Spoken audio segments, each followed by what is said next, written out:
शुरू से ही इमोशनल और सबको दिल से मानने वाली पारुल की शादी विवेक से होती है।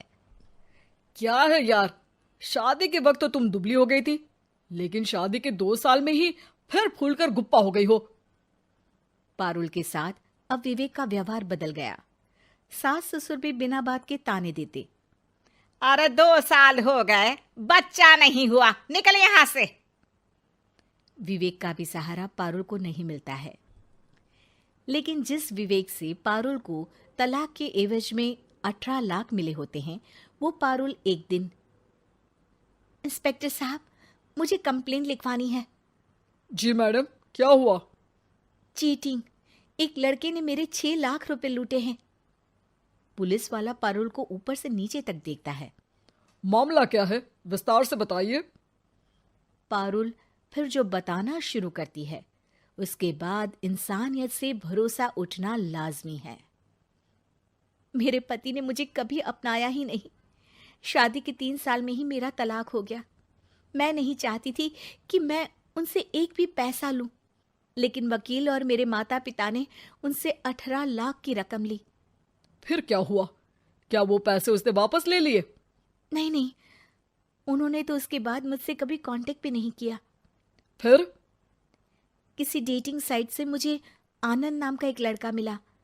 उसके साथ मुझे लगा कि मैं दोबारा जिंदगी बना सकती हूँ। वो मेरी केयर करता, मेरी छोटी बड़ी चीजों का ख्याल रखता और मेरा साथ देता। अच्छा, क्या उसने तुम्हें शादी करने का झांसा दिया था? हाँ, वो भी तलाकशुदा था। पहले तो उसने मुझसे कहा कि उसकी एक बेटी है, लेकिन फिर पता चला कि उसकी एक नहीं 2 बेटियां हैं। इतना ही नहीं, दिल्ली के एक आम इलाके में वो बीवी और बच्चियों के साथ ही रहता है। तो आपसे इमोशनली फ्रॉड कर उसने पैसे ऐंठे। जी, अब मेरे पास कुछ नहीं है, ना पैसे ना वो। मैं बस किसी भी हालत में अपने पैसे वापस चाहती हूँ, जो मेरे बुरे वक्त में मेरे काम आ सकते हैं। ठीक है। पुलिस आनंद को पुलिस स्टेशन बुलाकर सारी पूछताछ करती है, लेकिन आनंद पुलिस वालों को ये यकीन दिला देता है कि पारुल ने उसे कोई पैसे दिए ही नहीं, बल्कि वो तो उस पर बीवी को छोड़ने का दबाव बना रही थी और ना मानने पर पारुल ने ये झूठा केस डाला है। क्या मैडम, फोकट में पुलिस का वक्त खराब कर रही हैं? कोई शादीशुदा क्यों अपनी बीवी छोड़ेगा? अब आपकी शादी टूटी तो मतलब सबकी तो नहीं टूट सकती ना। पारुल को पुलिस वाले के मुंह से ये बात सुनकर हैरानी होती है। उसे कुछ समझ में नहीं आता कि वो क्या करे। वो अपनी सहेली झनक, जो कि वकील थी, उससे कांटेक्ट करती है। झनक, मैं क्या करूं? मैं कैसे पुलिस को यकीन दिलाऊं कि आनंद ने मेरे साथ न सिर्फ शारीरिक और मानसिक चीट किया है, बल्कि आर्थिक तौर पर भी वो मुझे खाली कर गया है।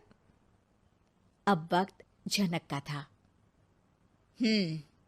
देख पारुल, ऐसे तो किसी को भी बिना सोचे समझे पैसे नहीं देने चाहिए, लेकिन अब जब तूने ये कदम उठा ही लिया है, मुझे ये बता, तूने कब कब पैसे दिए और कितने?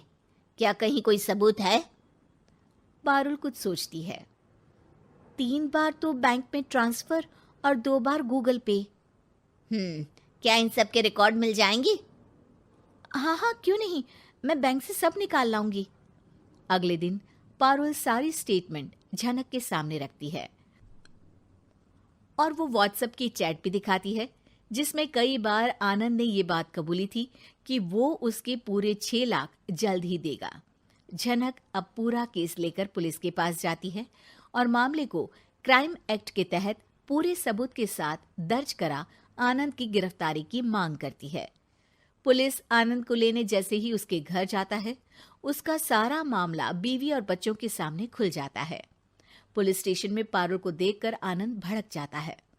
ओह, तो बहुत होशियार बन रही हो तुम। ये झनक है ना तुम्हारी बचपन की सहेली? बताऊं सबको तुम्हारे बारे में? सब है मेरे पास, वो फोटो, वो वीडियो, तेरे भाई का नंबर भी है। 6 लाख क्या, अब 1 रुपया भी निकाल कर दिखा दे। वो पुलिस स्टेशन में जोर जोर से चिल्ला रहा था कि तभी पुलिस के एक सीनियर ऑफिसर को गुस्सा आ जाता है। क्यों चिल्ला रहा है? अब तो सारे सबूत है तेरे खिलाफ। ऊपर से यहां चिल्ला चिल्ला कर तूने खुद को तो गड्ढे में धकेल दिया है। जल्दी बता, लड़की के पैसे लौट आता है या फिर? आनंद डर जाता है। तभी उसकी बीवी और बच्चे पुलिस स्टेशन में आकर पारुल के पैसों का बैग देते हैं। मेरे पति को माफ कर दीजिए, प्लीज उन्हें पुलिस से बचा लीजिए। मेरे छोटे बच्चे हैं, ये कैसे रहेंगे? होता भी यही है। पारुल केस वापस ले लेती है, लेकिन उस सबक के साथ कि इमोशनल होकर किसी को भी अपना पैसा नहीं देना चाहिए। झूठ बोलकर रिश्ते कभी ना बनते हैं और ना ही निभते हैं।